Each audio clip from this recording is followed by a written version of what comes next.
Hello students, welcome to our SST class. I am your teacher Priyanka ma'am. तो अभी हम जो चैप्टर पढ़ रहे हैं वो आप सबको मालूम है, हम पढ़ रहे हैं चैप्टर 6 और जिसका नाम है the chapter name is the beginning of Indian civilization. Okay, अच्छा ये पार्ट 4 है। कौन सा पार्ट है? पार्ट 4 है हमारे चैप्टर 6 का। तो ध्यान से पढ़ना, कोई कन्फ्यूजन मत रखना किसी तरह का। अभी तक जो हमने पढ़ा है वो पढ़ा है हम सिविलाइजेशन के बारे में कि सिविलाइजेशन क्या था और कौन कौन से साइट्स डिस्कवर हुई, कौन कौन सी इम्पोर्टेंट साइट्स थी, कितने टाइम पीरियड पहले वो डिस्कवर हुई और क्या क्या उनके सिस्टम था। ठीक है, अभी हमने टाउन प्लानिंग पढ़ी थी उनकी और अब हम पढ़ने वाले हैं उनका वाटर मैनेजमेंट। क्या पढ़ेंगे हम? Water management. तो ध्यान से पढ़ना, सब अच्छे से मन लगा के, मज़ा आएगा सुनने में। ठीक है, चलिए स्टार्ट करते हैं। The Harappan placed great importance on water management and cleanliness। जो हड़प्पन जो लोग थे, ठीक है, अब आप सब जानते हैं हड़प्पन हम किसके बारे में बात कर रहे हैं कि जो हमारी सिविलाइजेशन थी हड़प्पा, वहाँ के जो लोग थे वो लोग वाटर मैनेजमेंट को और क्लीननेस को बहुत इंपॉर्टेंट देते थे। ठीक है, बहुत अच्छा नॉलेज था उनका। Most Harappan homes had separate bathing areas which were connected to an extensive drainage system. देखो, एक्सटेंसिव मतलब होता है बहुत बड़ा। ठीक है, ड्रेनेज सिस्टम होगा, पानी निकालने की जो व्यवस्था होती है ना नालियों की, वो उसको कहेंगे ड्रेनेज सिस्टम। तो जो मोस्ट हड़प्पन होम्स, जो हड़प्पन के टाइम पे, हड़प्पा के टाइम पे वहाँ के जो मतलब घर होते थे, तो मोस्टली सारे घरों में जो था वो अलग से उनका बाथिंग एरिया अलग होता था। उनके पास उनका सेपरेट बाथिंग एरिया होता था जो कि एक बहुत बड़े ड्रेनेज सिस्टम से कनेक्टेड था। मतलब जैसे आज हम लोग, हमारे जो वॉशरूम वगैरह होते हैं उसका पानी जिस तरह से बाहर निकलता है, नाली में जाता है, उसी तरीके से उनके सबके पास, उन्होंने सबने भी इस तरह का सिस्टम बना रखा था, ड्रेनेज सिस्टम, कि वो गंदा पानी को निकालने की पूरी व्यवस्था उन्होंने वहाँ कर रखी थी। ठीक है, these drains typically ran beneath the street carrying away waste water.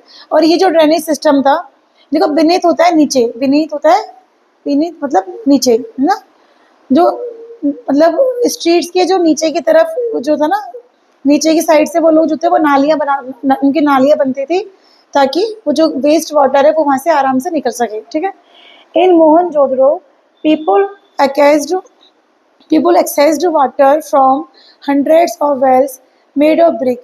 कि जो मोहनजोदड़ो था, वहाँ पे जो लोग थे वो कम से कम हंड्रेड्स ऑफ वेल्स, हंड्रेड मतलब जानते हो सब 100 वेल्स मतलब कुएं, कि उन्होंने कम से कम नहीं तो 100 कुएं बना रखे थे ईंटों से, ब्रिक से, है ना। In other areas water could have come from ponds nearby rivers और specially built reservoirs to store water for daily use. देखो, और इसके अलावा ये कुएं तो थे उनके पास, सबके पास, इसके अलावा जो मोस्टली जो पानी था वो पॉन्ड से आता था, नियर बाय आसपास जो नदियाँ होती थी वहाँ से आता था। और स्पेशली वो लोग क्या बनाते थे? रिजर्वियर्स टू स्टोर। रिजर्वियर्स होता है बहुत बड़े बड़े तालाब। ठीक है, बहुत बड़े बड़े पानी के तालाब जहाँ वो पानी को रिजर्व कर सके, तो वो डेली यूज़ के लिए इस पानी को वहाँ पे क्या करते थे? स्टोर करते थे। Okay, these methods show how the people of the Indus Valley made sure they had enough water for their needs। देखो, इससे पता चलता है कि जो इंडस वैली के जो लोग थे, पहले के जो लोग थे, एंशिएंट पीपल जो थे हमारे, उन्हें कितना नॉलेज था इस चीज़ का कि हमें पानी बचाना है, और वो लोग कितना उन्होंने माइंड लगाया पानी को स्टोर करने का, कि हम पानी को किस तरह से स्टोर कर सकते हैं। अगर हम जिस तरह से अभी हम जगह जगह हम देखते हैं ना कि हमारे कोर्स चलते हैं, पानी बचाओ, जल बचाओ, ऐसे इस तरह के, तो अगर हम, मतलब मेरा ही मानना है कि अगर हम उस सभ्यता को, हमारी जो संस्कृति रही है, जो सभ्यता रही है, अगर वहाँ से हम एग्जाम्पल के तौर पर देखें चीज़ों को, या वहाँ से हम इंस्पायर होकर अगर हम पानी को स्टोर करने की अगर हम कोशिश करें, तो हम भी इन फ्यूचर पानी की जो समस्या है ना उसको कम कर सकते हैं। ठीक है, at Dholavira 6 large reservoirs were found. देखो, इसको हाईलाइट करेंगे, एट धौलावीरा। धौलावीरा में जो है वो कम से कम 6 बड़े बड़े रिजर्वियर्स मिले। रिजर्वियर्स मतलब पानी के बड़े बड़े तालाब मिले। Some were built with stones while others were carved into solid rock। जिसमें से कुछ तो ऐसे हैं जो कि स्टोन से बनाए हुए हैं और कुछ ऐसे हैं जो कि रॉक्स को काट कर जिनको बनाया गया है। ठीक है, these reservoirs were linked together by underground drains allowing water to be collected and shared across the area। और ये जो रिजर्वियर्स बनाए गए हैं, इनको उन्होंने कैसे लिंक किया है? इनको उन्होंने जो ड्रेनेज सिस्टम है ना उससे लिंक किया है। मतलब जैसे बड़ा तालाब बना दिया और उसको नालियों के साथ लिंक कर दिया ताकि जो गंदा पानी है वो आराम से वहाँ से निकल सके, उसको खाली कर सके। ठीक है, This system reflect the impressive water management skill of the Indus valley people. अब इस तरह का जो सिस्टम सोच के देखो कि उस जमाने में जहाँ ट्रेड इतना मॉडर्न टाइम नहीं था, लोग इतने मॉडर्न नहीं थे, लेकिन उनकी एजुकेशन या उनके थॉट प्रोसेस जो थे वो कितने कितने स्ट्रॉन्ग थे, उनके बिलीफ कितने स्ट्रॉन्ग थे कि उन्होंने उस टाइम पे बिना किसी सुविधाओं के, बिना किसी कोई इंटरनेट नहीं, कोई गूगल नहीं, कुछ नहीं, उन्होंने केवल अपनी सोच के आधार पर उन्होंने इतनी सारी चीज़ें सोची, इतनी सारी चीज़ें बनाई। और पानी के, जैसे पानी को स्टोर करना है, खाने को स्टोर करना है, पोन्ड्स बनाने, रिजर्वियर्स बनाने, या नालियाँ बनानी है, या ड्रेनेज सिस्टम बनाना है, कितना उन्होंने उस टाइम माइंड लगाया होगा इन सब चीज़ों को समझने के लिए, इनको बनाने के लिए। तो इंडस वैली के जो लोग थे वो बहुत ही एडवांस लोग थे, बहुत ही इंटेलिजेंट लोग थे, जिन्होंने वाटर को अपनी अपनी नीड्स को पूरा करने के लिए वाटर को स्टोर करना सीखा। ओके, दीज रिजर्वियर्स वर लिंक्ड, चलो इन्होंने पढ़ा दिया। This system reflect the impressive water management skill. ठीक है, कि जो ये जो सिस्टम था, ड्रेनेज सिस्टम था उनका, इससे ये क्या दिखाता है, ये जो इंडस वैली के जो लोग थे उनके उनके स्किल्स को दिखाता है। ठीक है, their ability to store and distribute water efficiently shows how advanced their civilization was। वही जो मैं कह रही हूँ अभी कि उनकी जो एबिलिटी थी पानी को स्टोर करने की और पानी को डिस्ट्रीब्यूट करने की जो एबिलिटी थी, वो ये दिखाती है कि इंडस वैली के जो लोग थे वो कितने एडवांस थे। ठीक है, कितने एडवांस लोग थे।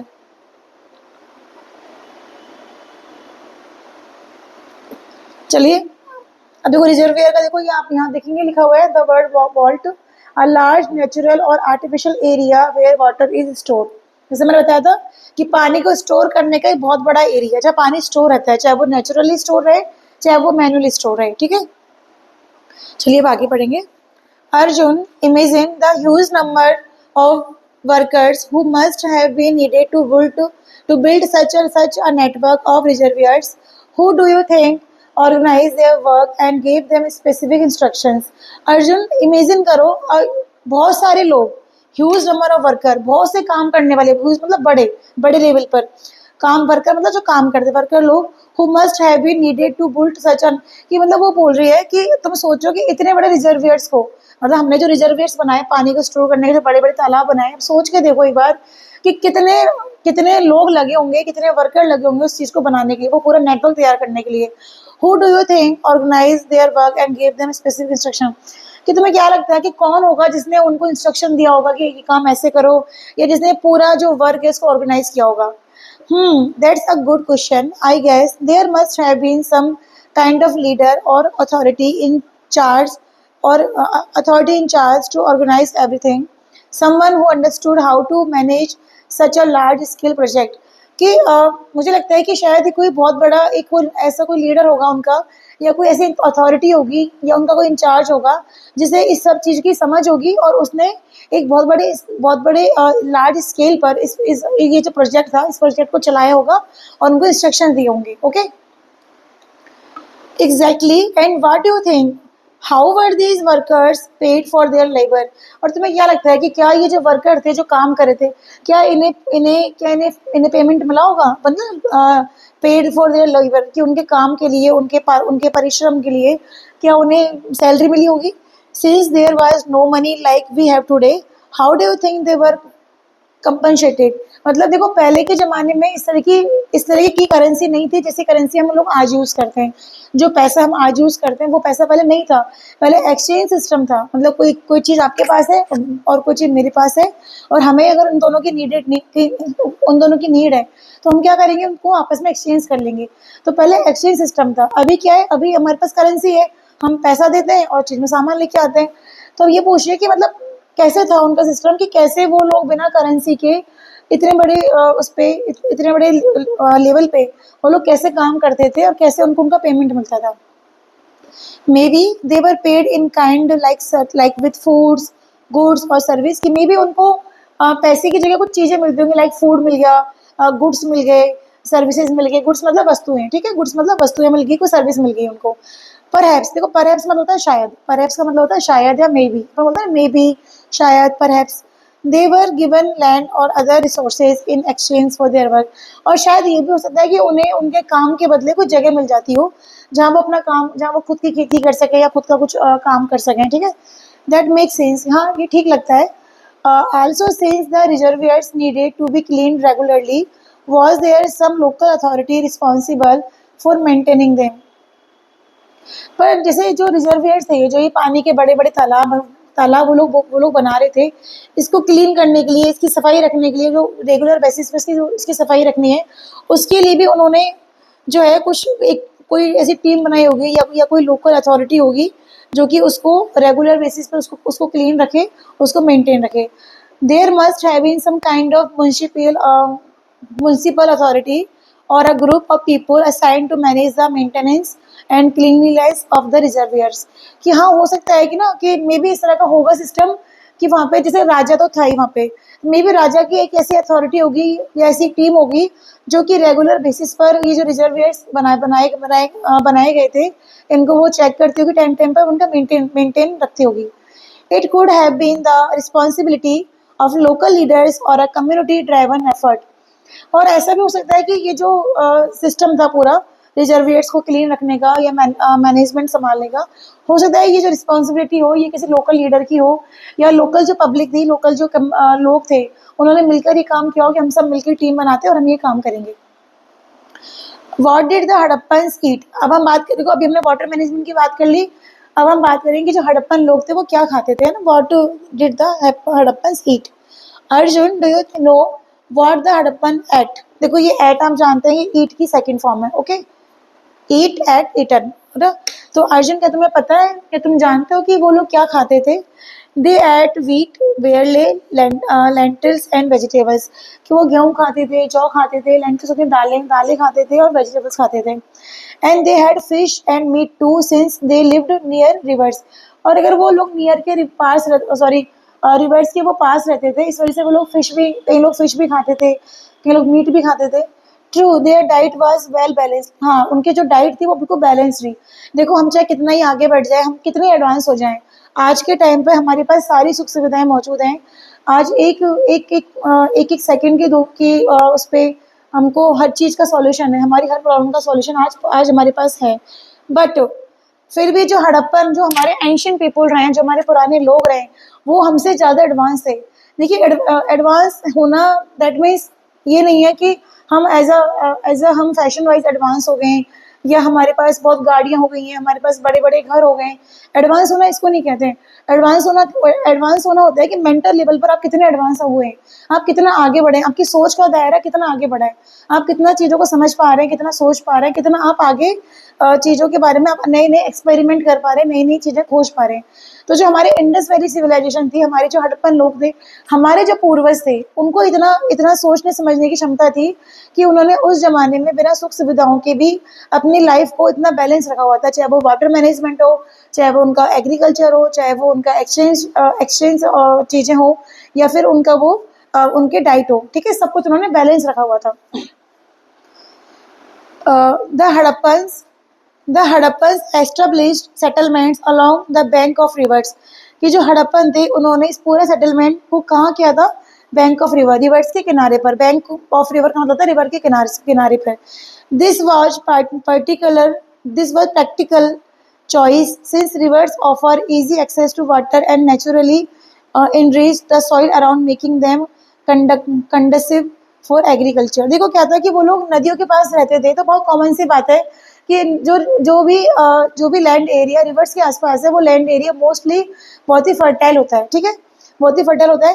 तो नेचुरल सी बात है कि वहाँ की जो मिट्टी थी वो बहुत ही जो है फर्टाइल थी. तो जिसने उनको एग्रीकल्चर करने के लिए जो उनको क्या किया, उनको वो दिया, क्या कहते हैं उसको, एग्रीकल्चर के लिए उनको ये सोचने का एक कुछ क्षमता दी, या उनको प्रेशराइज किया इस चीज़ के लिए, या उनको एक तरह से एक मौका दिया कि जो एग्रीकल्चर है, इस तरह की हम यहाँ की अगर ज़मीन फर्टाइल है तो हम यहाँ पे एग्रीकल्चर कर सकते हैं. ठीक है. The Harappan grew a variety of crops. ठीक है, including barley, wheat, millets and sometime rice along with the pulses and vegetables. देखो, अब वो लोग, ये तो हमको पता है कि वो एग्रीकल्चर करते थे, कृषि करते थे. तो कृषि में भी उन्होंने जब धीरे धीरे माइंड को यूज़ करना शुरू किया और बहुत तरह तरह की जो थी ना फसलों को उगाना शुरू कर दिया, जैसे कि बेरले हो गया, व्हीट हो गया, मिलेट्स हो गए, समटाइम कभी कभी राइस भी उन्होंने उगाया था, कभी कभी पल्सेस उगाए थे, सब्जियां उन्होंने उगाई थी. They were the first in Eurasia to grow cotton. Yeah, please highlight this line. They were the first in Eurasia to grow cotton, which they used to make fabric for clothing. कि जो हमारे Indus valley के civilization, sorry Indus valley civilization हमारा था, या हमारे जो हड़प्पन लोग थे, हमारे हड़प्पन पीपुल थे, वो पूरे यूरेशिया में, यूरेशिया हम जानते हैं यूरोप और एशिया के पार्ट को यूरेशिया कहते थे, ओके। पूरे यूरेशिया में कॉटन को जो सबसे पहले उगाया, कॉटन जो थी उसको सबसे पहले जिन्होंने इसको ग्रो किया वो हमारे हड़प्पन लोगों ने किया। क्यों किया? ताकि वो कपड़े बना सके, है ना, फैब्रिक के लिए। देखो पल्सेस के बारे में बताया गया। पल्सेस क्या होती हैं? A category of crop that include beans, peas and lentils. मतलब ऐसी कैटेगरी जहाँ पे बीन्स हो, पीस हो, एंड पीस मतलब मटर, मटर दालें, इनकी जो कैटेगरी थी ना उसको बोलते हैं पल्सेस, ओके। चलिए आगे पढ़ेंगे। आई होप आपको समझ आ रहा होगा। अगर समझ आ रहा है तो प्लीज़ लाइक कर देना और कमेंट भी कर देना और अच्छे से पढ़ना, ठीक है? बोर नहीं होना है। अगर पढ़ाई को बोर की तरह लोगे ना तो कुछ समझ नहीं आएगा। ऐसे लोग, ऐसे समझो कि हम टाइम मशीन में बैठे हुए हैं और हम पुराने ज़माने की को देख रहे हैं।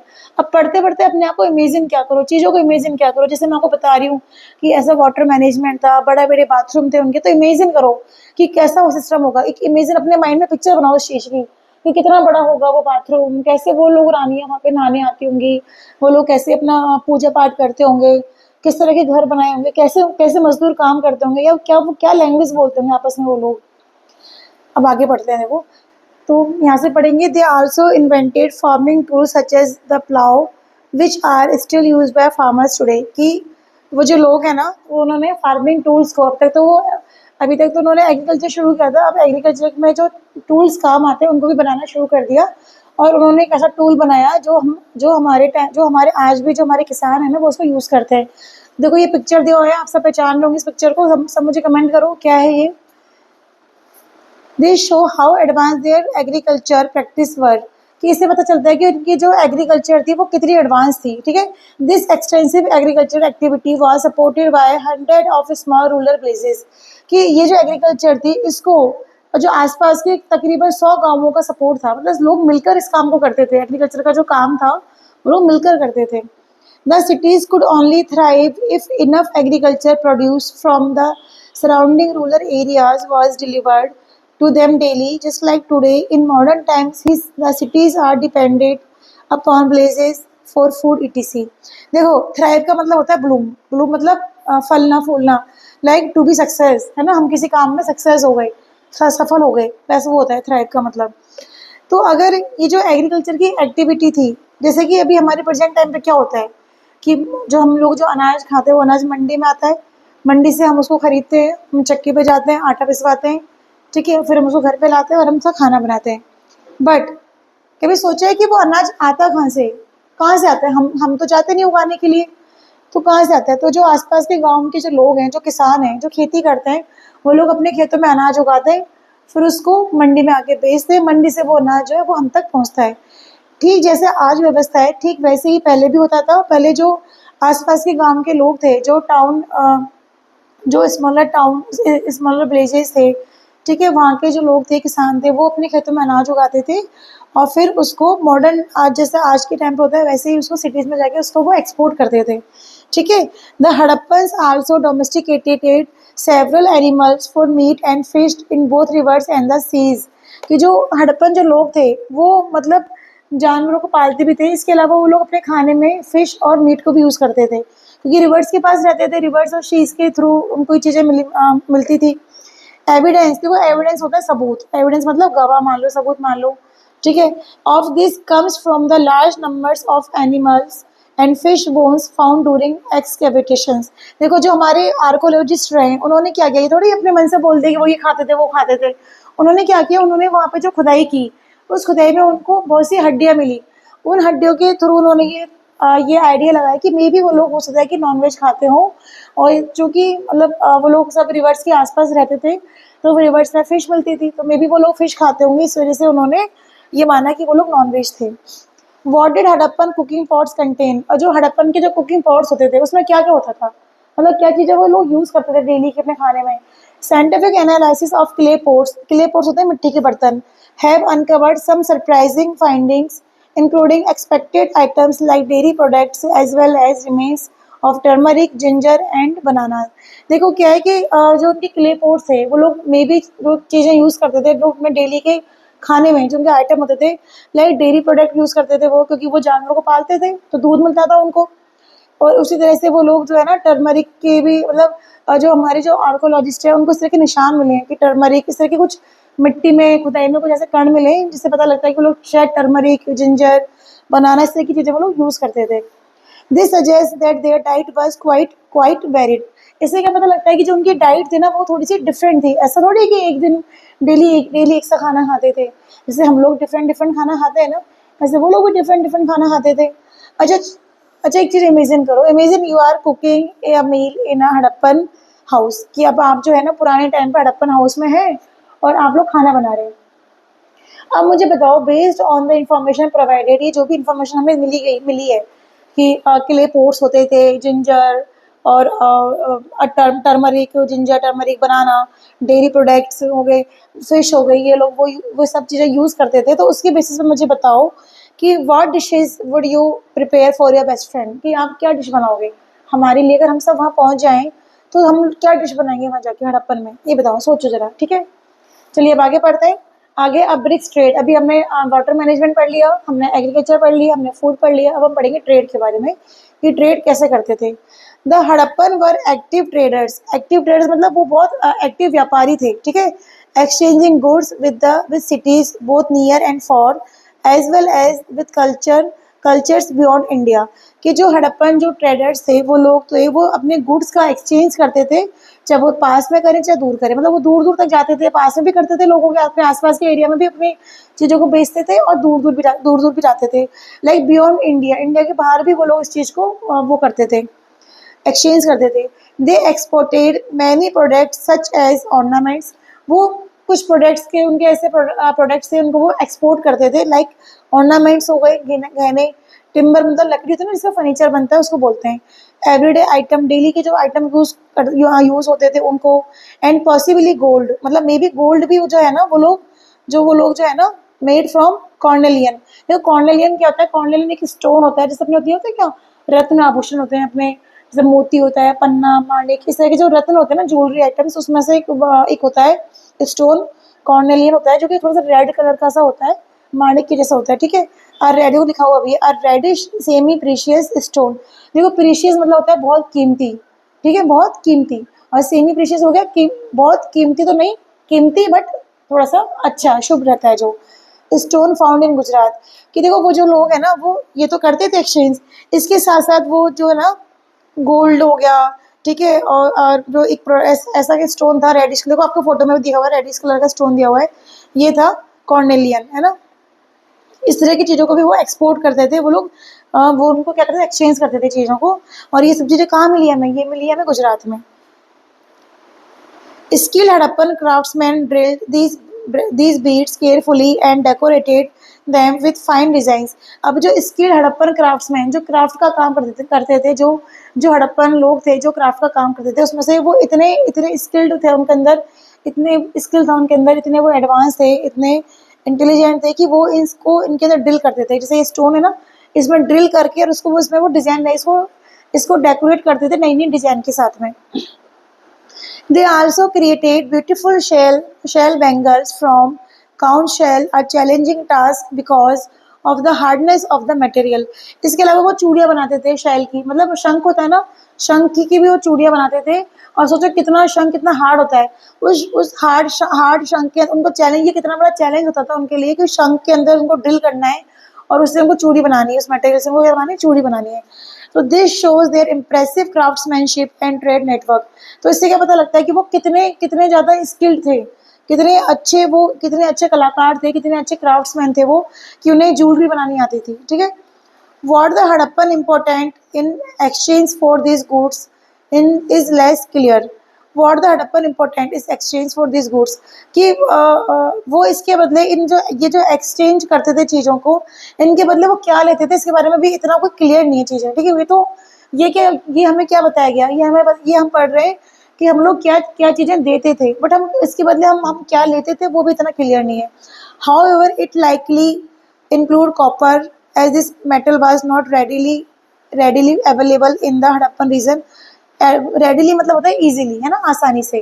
ठीक है, तो मतलब अभी तक हमने पढ़ा है कि जो हमारे हड़प्पन लोग थे वो अपनी बनाई हुई चीज़ों को कहीं जाके बेचते थे, बट उस टाइम पैसा तो मिलता नहीं था, करेंसी नहीं चलती थी, तो उसके बदले उन्हें क्या मिलता था, ये चीज़ अभी इतनी क्लियर नहीं है। तो हम ये आइडिया लगा रहे कि मे बी वो कॉपर लेते थे उनके बदले, क्योंकि कॉपर जो था वो हमारे हड़प्पा रीजन में मिलता नहीं था, तो हो सकता है वो कॉपर लेते हैं उसके बदले में। ठीक है, अब आगे पढ़ेंगे। Arjun, did you know that the Hadappans mastered the art of working with copper, which is relatively soft metal?